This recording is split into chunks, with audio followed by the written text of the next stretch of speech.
Welcome to the Ground Up Podcast, coming to you from the Level Wellness Studio in B2 Wellness Suites. This is the show that turns pain into pivot to keep your business on the road to success. I'm Roy Mangrum. This is Terry Barga. And I'm Vanessa Hampton. We'll be back in 2 and 2. That was amazing. I don't even know what I just did. That was my favorite one yet. Welcome, friends. Yeah. You're here. We're here. We are delirious. We are back with another episode of the Ground Up Podcast. We record on Fridays. You'll probably listen to this on Saturday if you're on WNSR.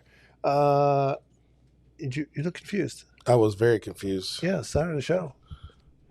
Okay. 8 a.m. I should listen at some point. Yeah. Well, I've already heard it, so.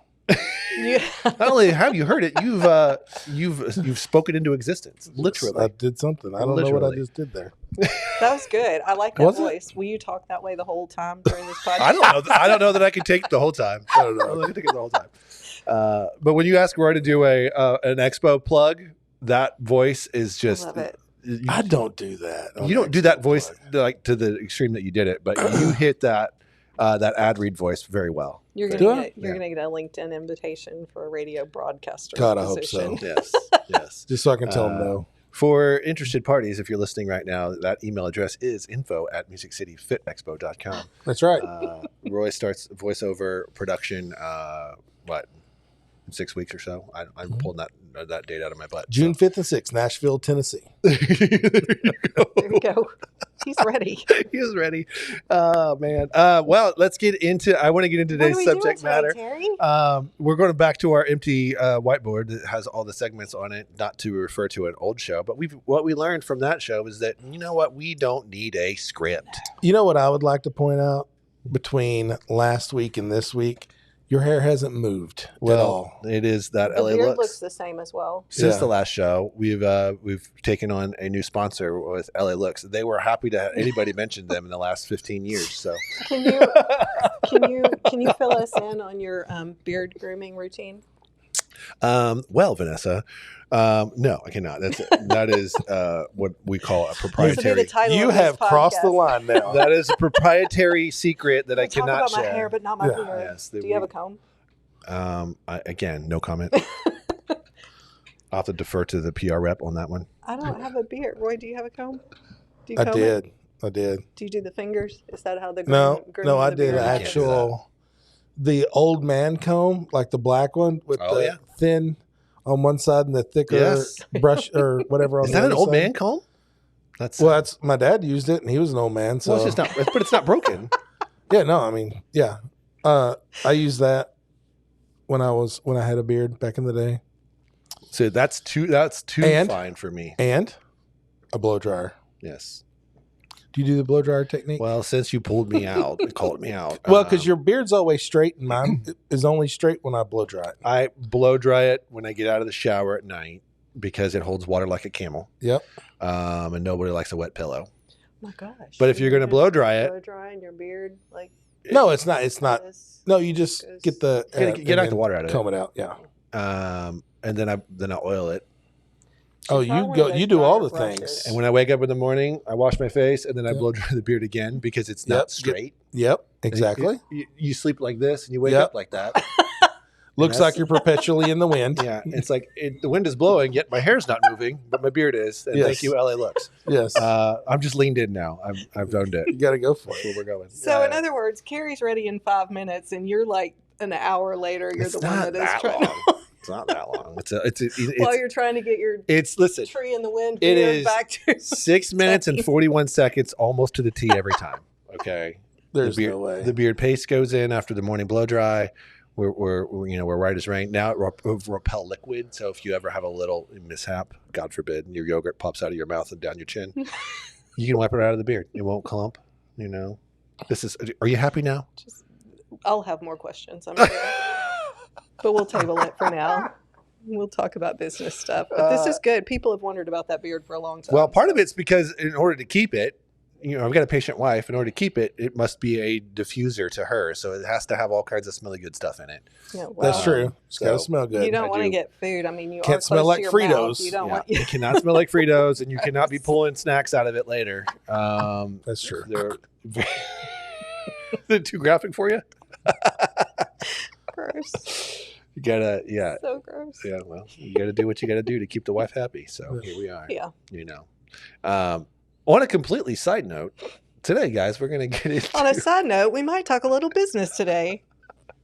Maybe. Oh my gosh, I'm just laughing thinking about somebody driving down the road who's just tuned into the show for the first time. We're like, They're what coming did back. I just turn on? Yeah. What is this? Oh, today we're going to get into sales. We're going to get into marketing. We're going to get into some of those fun topics that some of you all hate and avoid. We like to say sales is not a dirty word, and marketing is about relationships.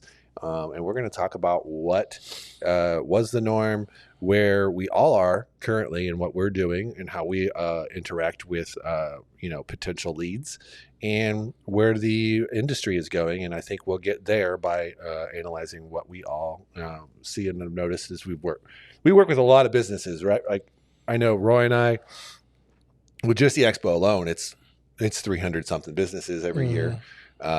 You're dealing with businesses at Barbell Voodoo, probably to the tune of somewhere even in that same ballpark, if not more. We've got a client list that's ever growing. Vanessa, you're not quite business to business, but you kind of are because with of B2. Some, That's what I was gonna but say, yeah, it's B2 still is. smaller entrepreneurs. I'm not dealing with big. Right. And then businesses. the way people are connecting with the way you market is interesting too, because it's not what you would expect, and it works so well. And I think that's kind of fun to revisit. So we're going to get into all those subject matters and so much more on today's show. I'm very excited about it. Nerding out with the weird stuff. So, I'm glad he said the weird stuff. I thought he was going to say the weirdos. The weird, well, Nerding out with the weirdos. Well, that's a given. That's a given. Thinking one of these days I'm going to come in here and pop quiz you guys on your hygiene. Let's go. So sales, is it a dirty word, Roy? No, man. No.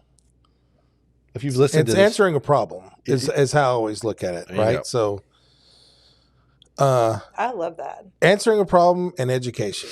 Those are the two kind of pillars for us with sales. Mhm. So you could, I think people always think used car salesman when you bring up sales, which the only reason that has a stigma is because it's approached in the wrong way. Yeah. If someone goes to a car lot, typically that's not where you go hang out, right? You may walk around the mall and not buy nothing. You're just looking. But typically if you go to a car lot, you're interested in buying a car. Mhm. So, if you're answering, okay, what's the problem? Do you need a bigger car? You need a smaller car? You need a more fuel efficient car? And then educate them on whatever. So, hey, I need a bigger car. We're getting a family. Great.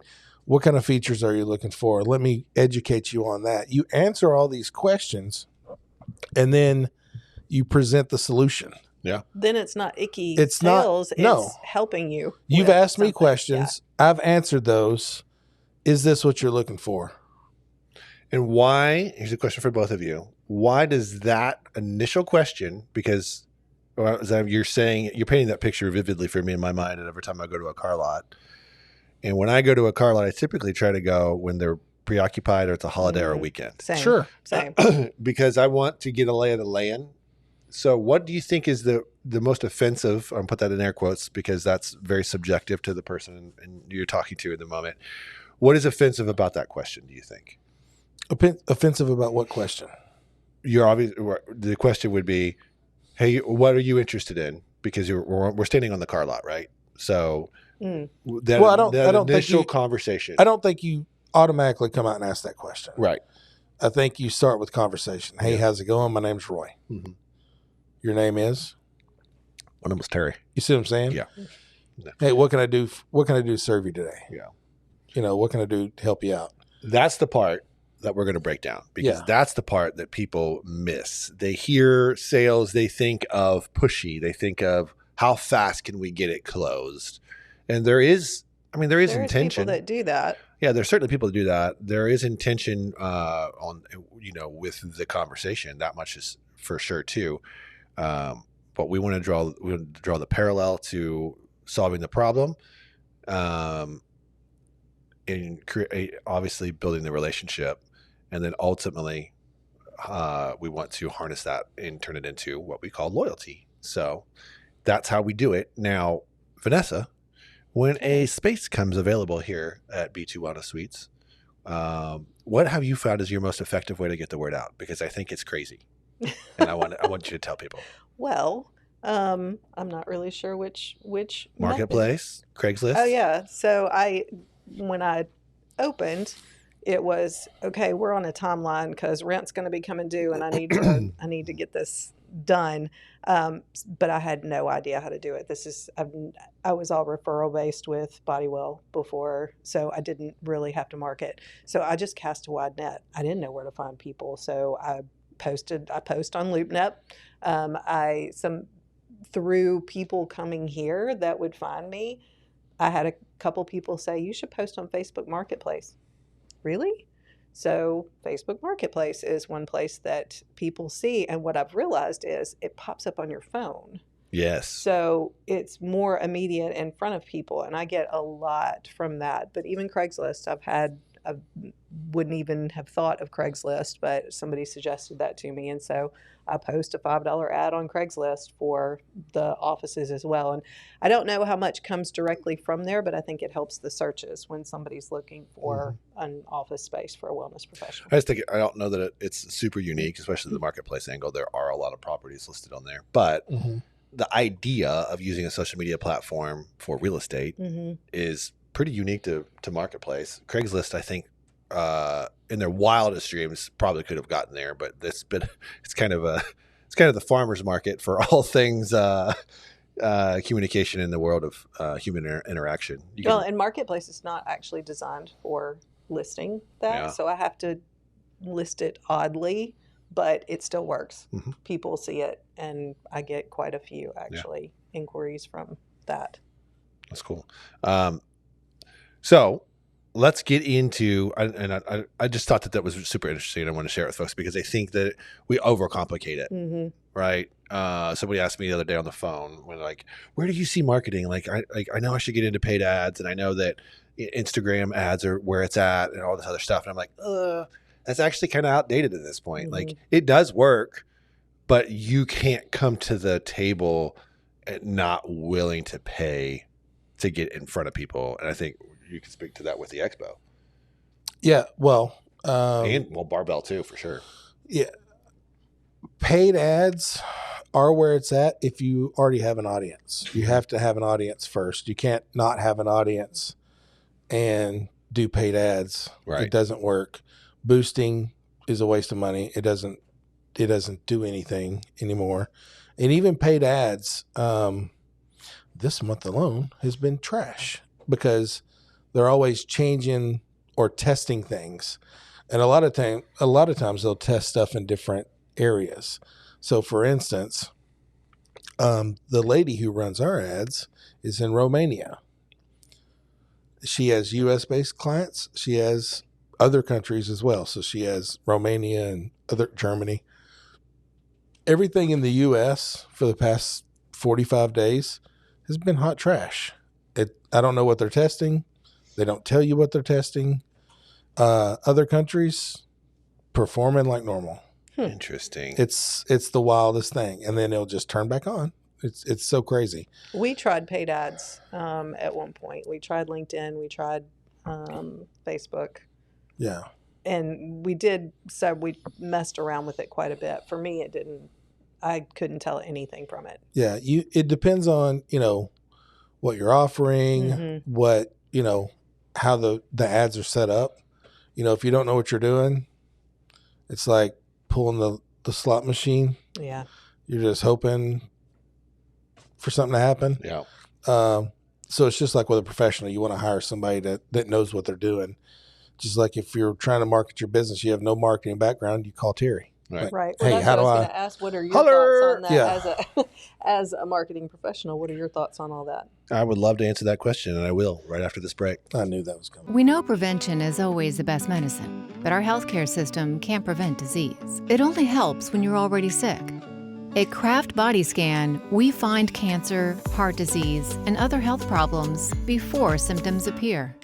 And that early detection could be the key to saving your life. Take your health into your own hands. Schedule a couple's heart and lung scan today for only $149. Visit togetherwescan.com. And we're back. Thanks, Vanessa. You're welcome. So before the break, you asked me a question. How's that work? How do I see it working How do you thus far? see it as a marketing professional? As a marketing professional, I'm going to lean on what Roy said too, because in that instance, the specialist is where it's at. Don't pay to investigate, right? Yeah. Don't spend a lot of money paying to figure out or do the testing unless you're at that level in your business where you can afford to do that on some level. And even then, because that's where you're at, it's terrifying, and you're like, there better be a light at the end of this tunnel, and it better come quick, right? Because you don't want to play in that space for very long. There's no guarantees regardless. Yeah. Even if you do hire a professional, it's advertising. Mm-hmm. There is no guarantees. You have to, to hedge your bets, be creative. You're creative. Your offer should be enticing. Mm-hmm. When I say creative, like the video you put up, the soundbite, the image, whatever, should get someone's attention. Right. If it doesn't, you're noise.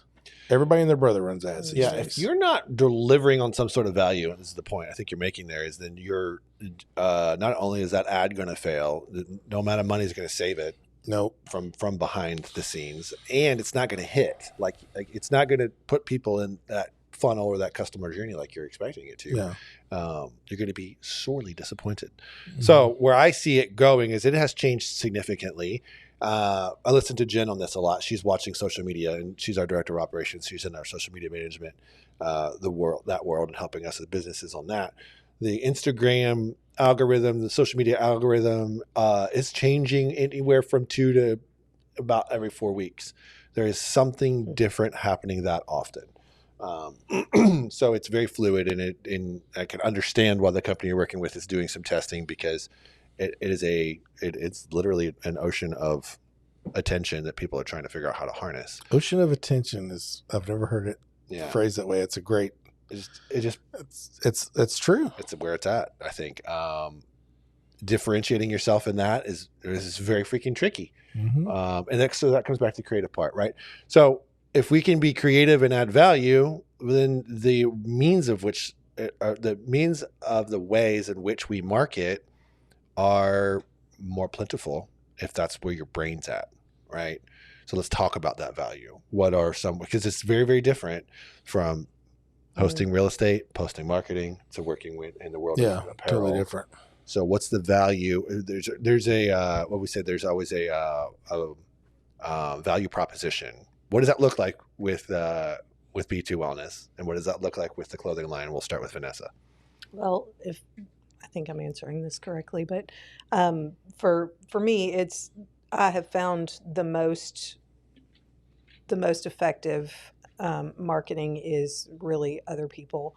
I had to cast that wide net to just get exposure and let people know that I'm here. Yeah. And I have a good product. I have confidence in that. It's just a matter of getting to the right people, obviously. But the relationship,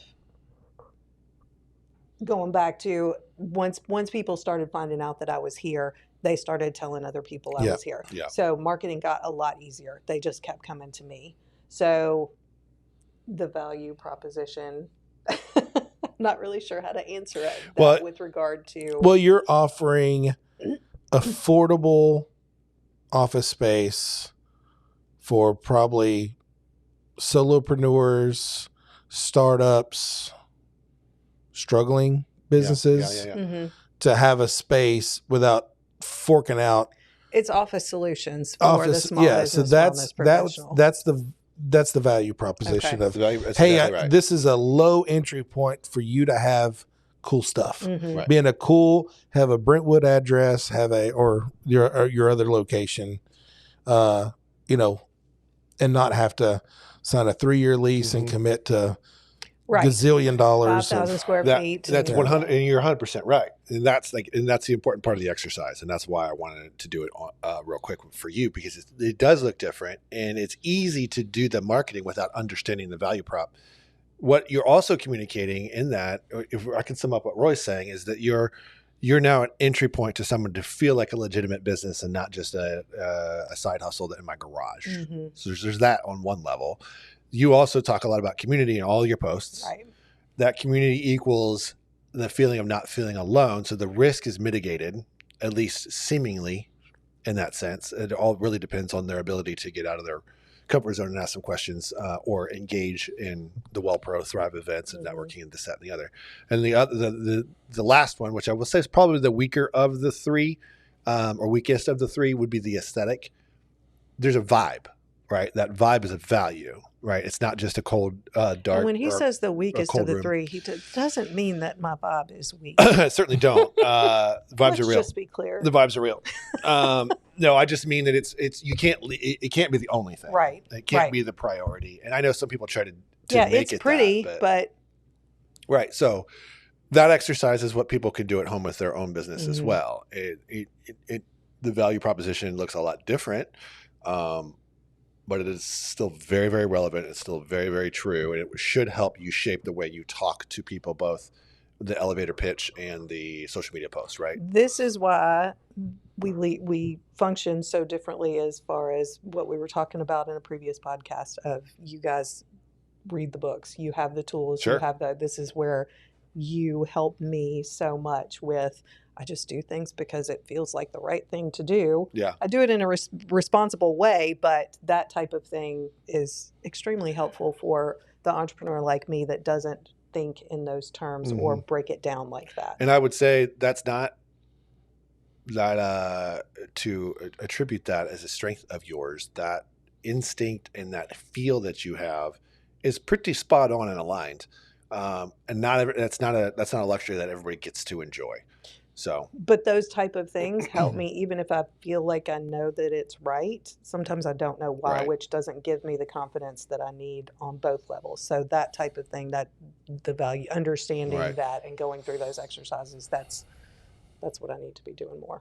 and Roy's next. What is your value proposition? Well, I mean, it's different with each business, right? So like Just take the barbell.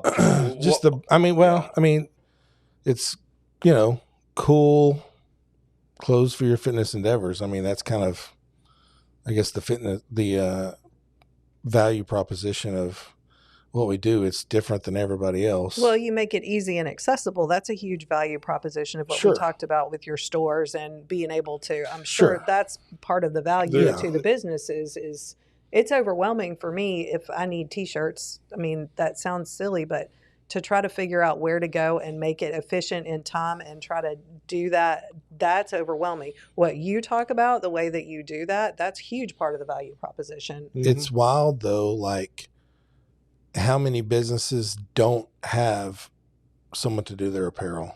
Blows my mind. Mhm. Yeah. You would think, Well, exactly what I'm talking about. Yeah. It's overwhelming. I mean. Process Well, it is to try to overwhelming. get I that mean, done. it's not what you do, right? So, like, if I was to come in here and lease out a building and build it out, no, that's too much. Right.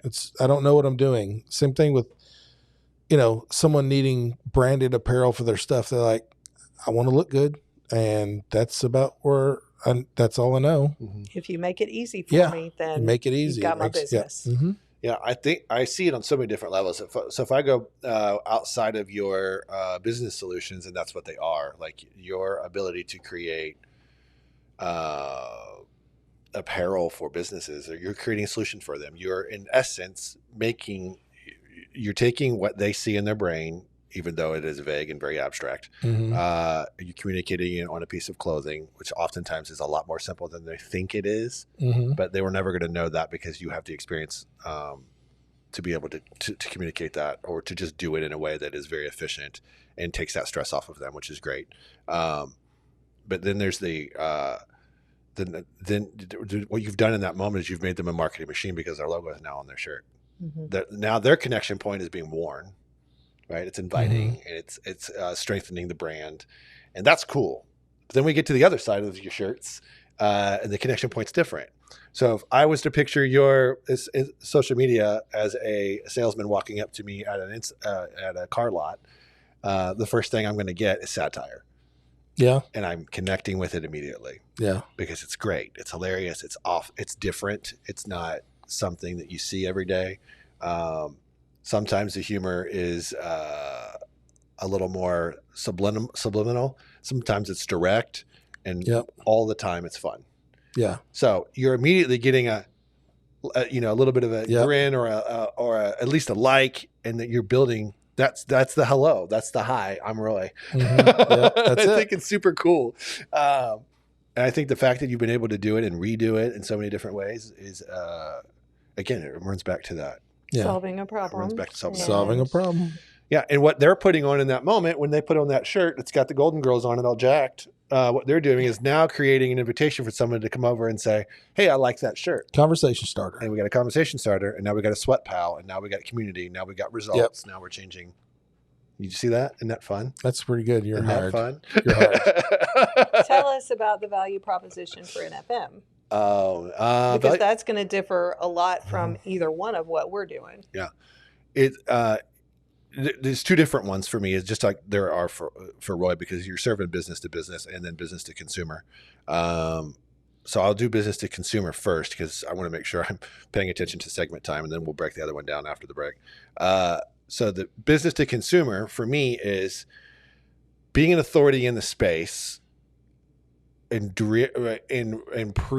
I guess in a way, kind of like pre-analyzing information and vetting information before we deliver it to the rest of the community in Nashville proper, right? Middle Tennessee. We want to sift through that and be the filter for you to be, hey, this is actually helpful info, and not fluff, and not released ahead of a scientific study, or simplified, right? If we can simplify that and knock down that hurdle for people to understand and comprehend that information, well, guess what? They're going to be better for it. They're going to be healthier for it. They're actually going to be able to apply it, and in so doing, maybe affect someone else. And then again, we start infecting, right? The sneezers, if you've ever read Purple Elephant, that's when you start spreading it. The super spreader. Too soon? No. Too soon. So that's what it looks like for the content piece of what we do. The connection piece of what we do is events. And that is love and hate that.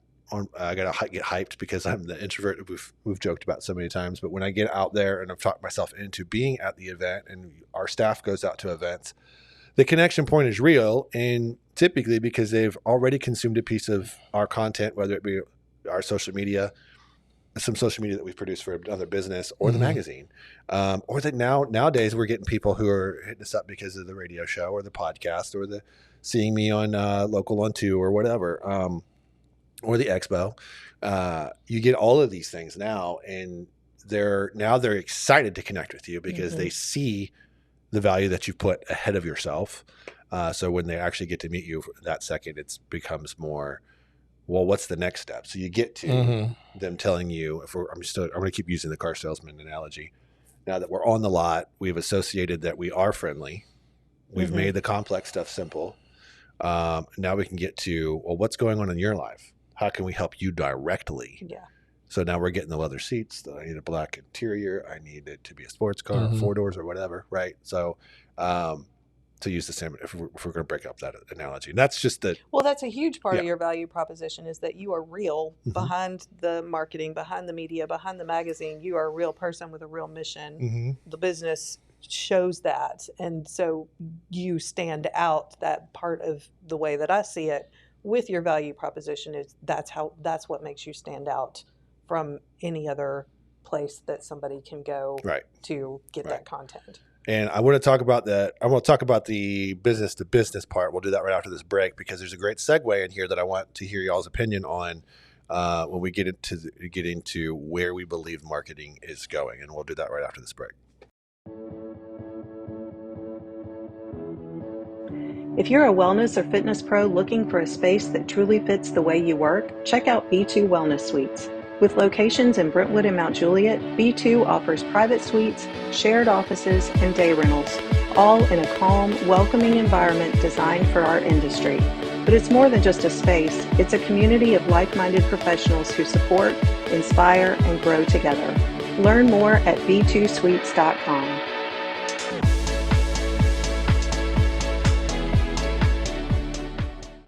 Okay, so before the break, you asked me, Vanessa, about the value prop for Nashville Fit business to business. Value prop is a slang. That's a slang marketing terminology. That is a little slang. Well done. Did you make that up on the fly? No. I I for sure stole that from somebody. I couldn't tell you who or when. Value proposition for us, as you know, on the business to business side, is very similar to what Roy's doing with the custom work in the stores. Is that we want to be automation for you, not deliver it, not teach you how to do it. We want to be it. So if I want to be it, how am I going to gain your confidence or your trust? Mm-hmm. Well, I'm going to have to deliver on a smaller scale, which I like to call breadcrumbs. If you call me, if you're listening to this podcast right now and you're like, I need to get with Terry on marketing, you will not get off that call without me giving you at least 3 things that will help your business right now for absolutely nothing. Because there shouldn't be a chasm. I mean, I do have to make money. We do have a business to run, but I also want to prove it to you. So I want to give you a couple of little value adds that are going to be a low lift for me, but this should be very simple and easy for you to approach, because that's going to earn your trust. And I need to earn your trust because I don't want to move forward with a nervous Nancy. I don't want a nervous client checking in all the time. I want you to understand what we're capable of and be able to relax a little, because what's the point otherwise? I'm not automation in that moment. I'm just another bouncing ball that you got to keep bouncing. Mm-hmm. So if you're listening and you hear that, it means you have to have some systems in place for us to amplify, right? We can't automate what does not exist. So for us, it starts with that corporate level C-suite stuff, which for us is fractional chief marketing officer. That's what I mean when I say we can be automation for you. And then it goes down from there to all the other services and offerings. So and that's a huge part of it too, is you accommodate all the levels. It's accessible for everybody. Right. Mm-hmm. And it's like we can be the tool in the toolbox, or we can be the toolbox with the tools. Right. It's a great way to put it. The way the underlying foundation to all of that stuff is we are here to help you. So another member of your team, a part of your family. We succeed when you succeed. So set us up for success, and we're going to set you up for success in return. So that's your value prop right there. Right. Sometimes as you get a free report, you click on the email and download the thing. Right. But my free report is the breadcrumbs, and everybody in this organization is trained to do that, to help where you can help, where it does not starve your family in that sense. So on that note, value proposition, check. Now we're going to get into knowing the individual. You talked about building the relationship. How do we do that in our respective? What does that look like from them interacting with the first piece of content for you signing the lease or for you making the purchase? What does that relationship look like? And I think we've already done some of this ground setting here, so it shouldn't be super difficult. But what does the relationship look like after the sale is done? Or in the process of? Okay. For me, it's if somebody is, if somebody is coming to look at a space at B2, they're 99% of the time, they're going to be talking to me.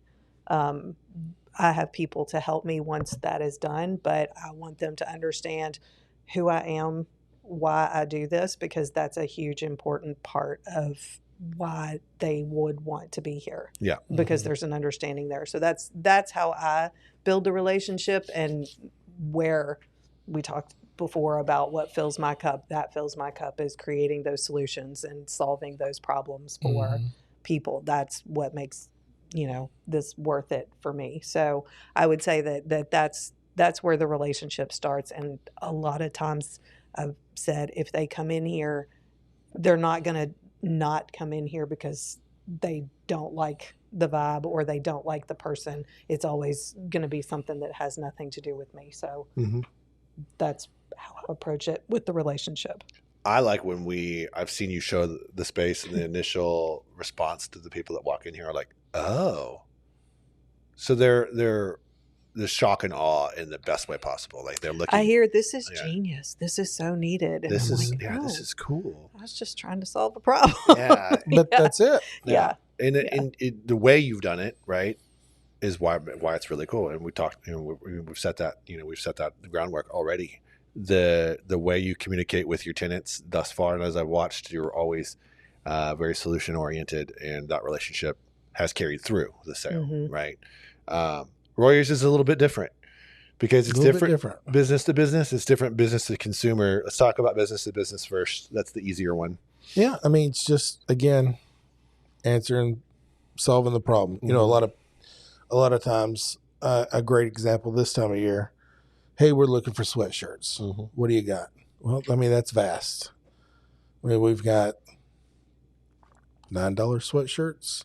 We've got $90 sweatshirts. What do we, I need to, let's drill down. What are you looking for? Is there specific colors? Because not everything comes in the same colors, right? So we just want black sweatshirts. Cool. Do you know what you're going to try to retail them for? And most people don't have that answer. Right. Right. So, if you're going to try to retail them for $50, the $90 sweatshirt's a bad investment, so you kind of start with that and work your way backwards. Right. And then, I can give you a little input. Hey, I've used this one, and this one. I love all of these. This one over here, not so hot. I'd stay away from that one.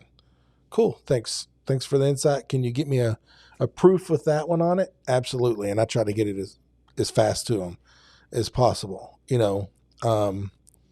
I spoil my customers for the most part with speed.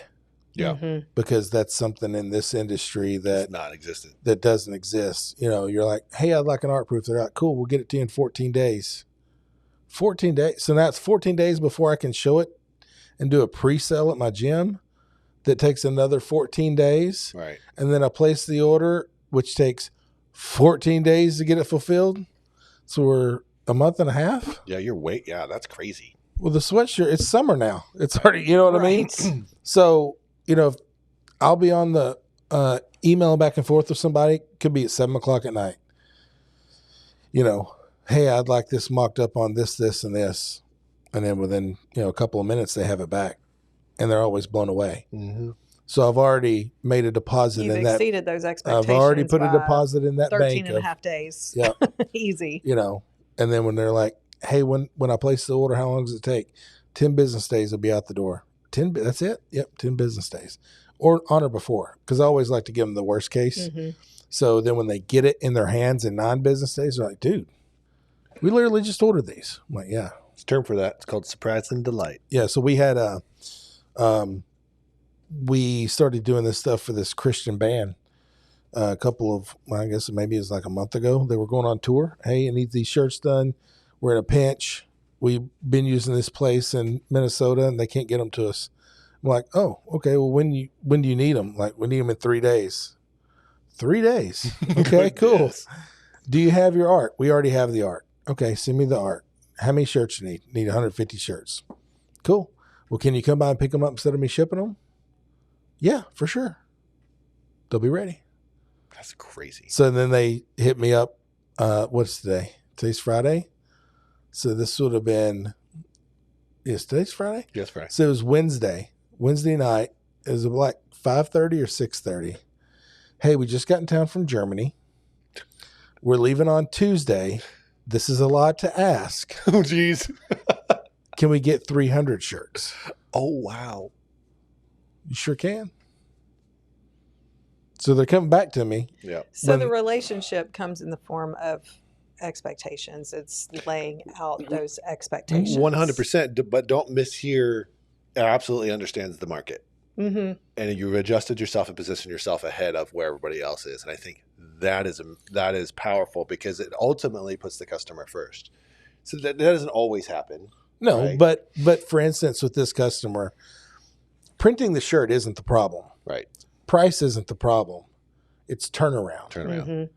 So if I can answer the turnaround problem, well, now I get all the business. Right.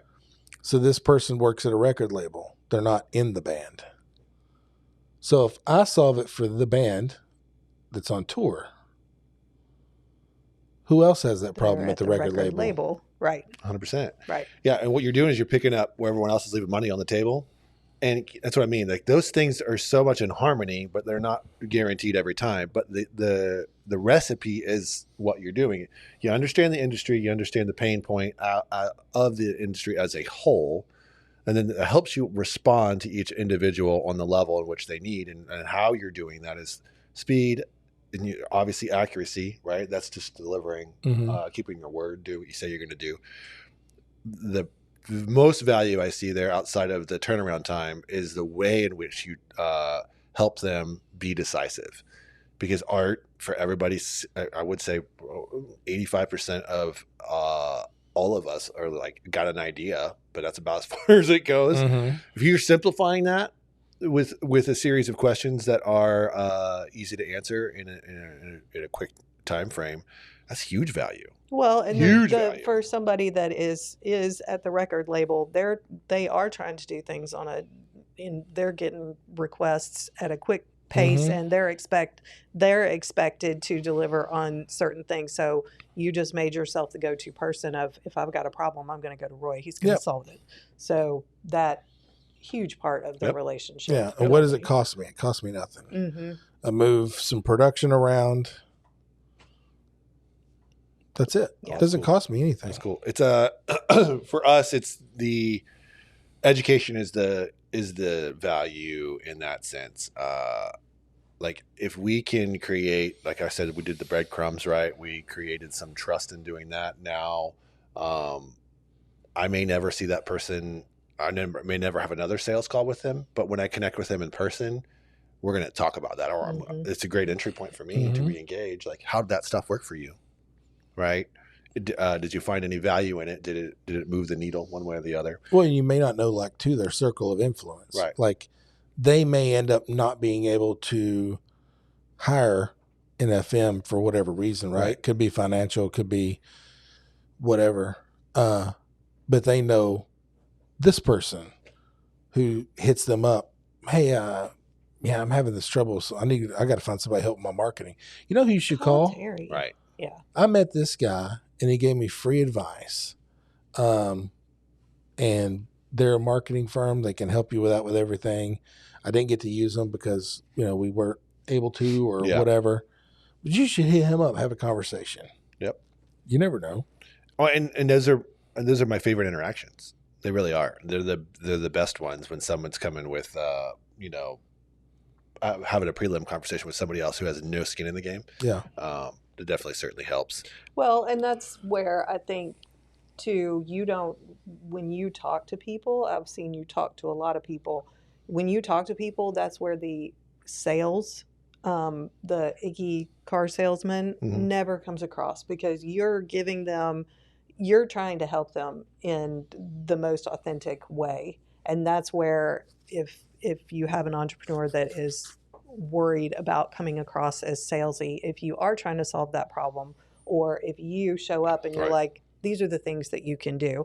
If you're not ready to have marketing services within FM, that's okay. I'm still going to help you. Right. I'm still going to help you in the way that I can. And that's the difference between being an icky salesman and doing sales for your business because what you're passionate about. And I'll take it one step further. That's what it looks like to build community, and community is where marketing is going. So there's my segue. We're going to get right into that, and we're going to do a little bit deeper dive, and we're going to do it right after this break.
All right. So on that note, community marketing, in where we're heading in that, before I get into that, I did want to attach a story to what we're talking about. Like, I've interacted with two different companies in the last week. One of which we have closed, and they are a big company. They're a national company, and the local manager here convinced corporate to take a chance on us, which was great.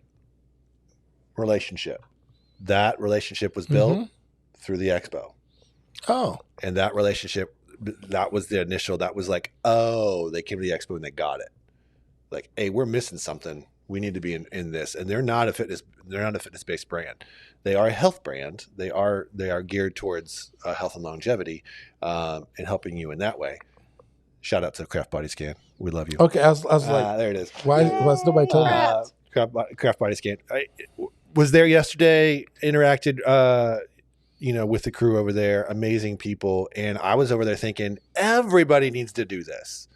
This is healthcare, not sick care. This is like, you get pumped up, you get fired up about it, and you start to think of how you can start sharing that message in a way that's of how it's being shared with you. He's not in there. I'm in there to do marketing for him. He's just educating me. Mm-hmm. And the education for me is flipping the light bulb or flipping the light switch on, like, oh, wow, this is powerful. Oh, this is needed. I do get it. I understand on every level. And that takes that initial community bite, right? Another business couldn't market with us. Weren't in the position to do it. It's one of y'all out there. And this is a call to action. Just answer your emails for a brother. Just a yes or a no. I'm not going to be mad at you. Trust me.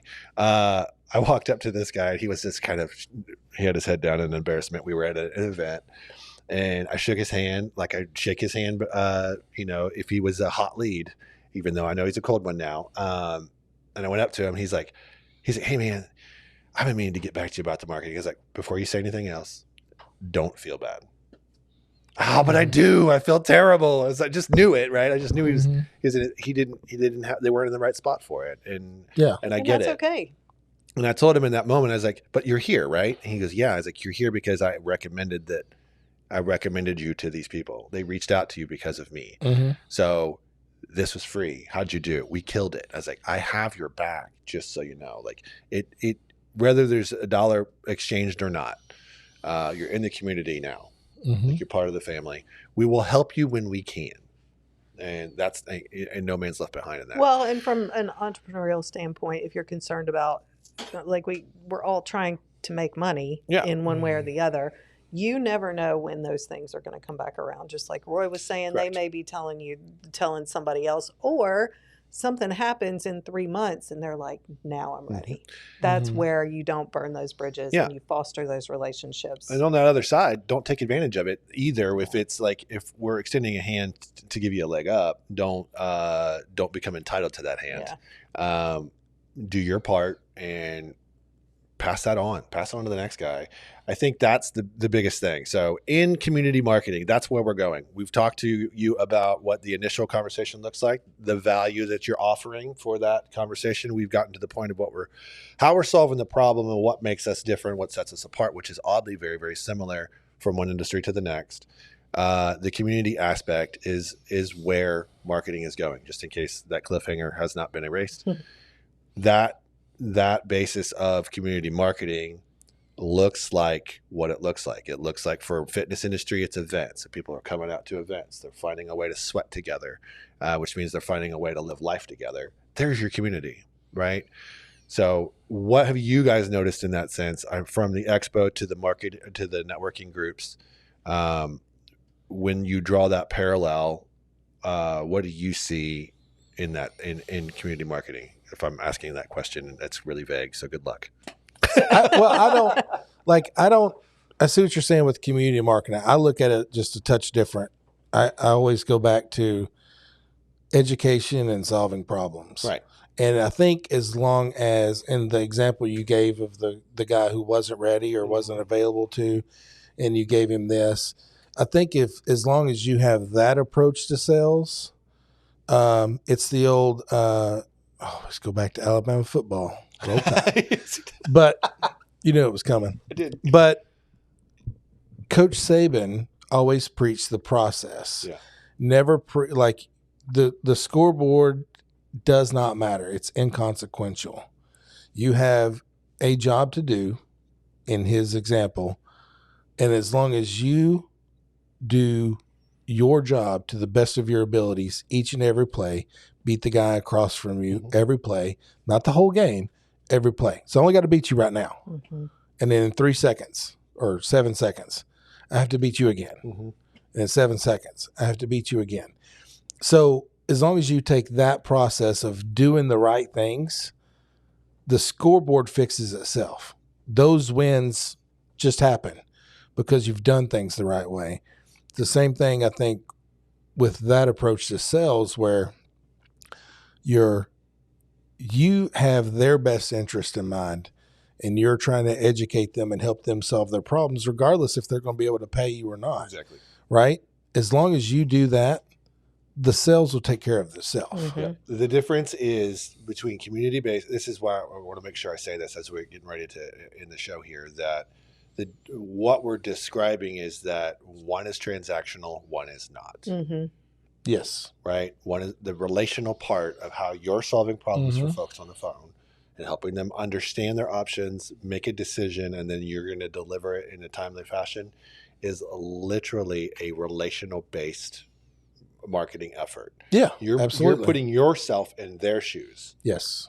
And that's what I mean. That's the difference. Transactional says, I will do nothing for you until I've gotten a deposit, an art deposit, or I've gotten a transaction accomplished. I'm not going to give you any free information on any level until you've done a thing, right? We're not doing that.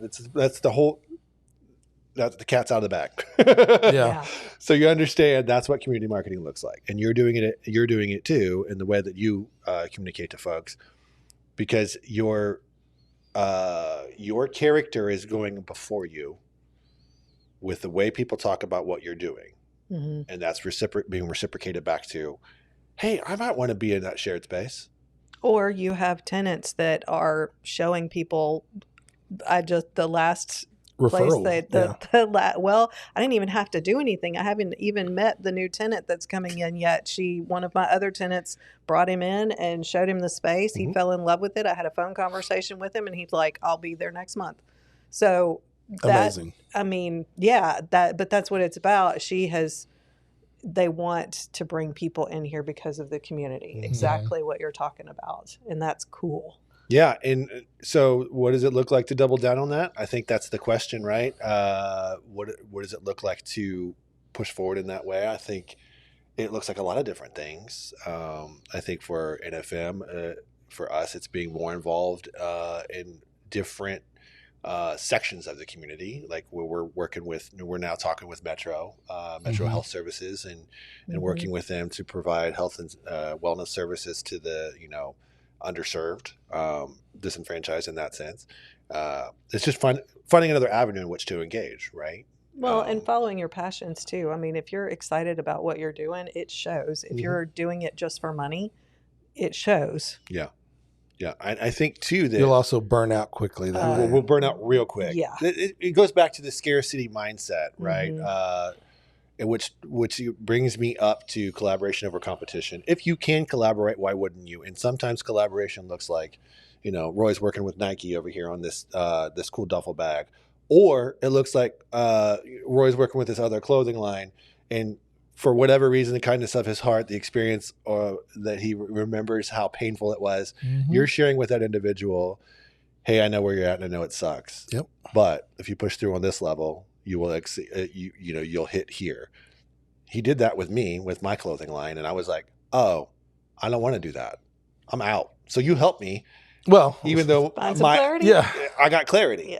Yeah. And that to me is like, oh, I knew you were smarter than me. That's why I want to hang out with you. No. Surround yourself with people that are smarter than yourself. So the point we're trying to make as we close the show out is having a mission for your business. Doesn't matter what it is, whether it is a clothing line, a marketing business, or you're in real estate. Being mission based with your business really helps people understand how to connect with it on a larger level, and therefore transcends you from being a competitor to a collaborator.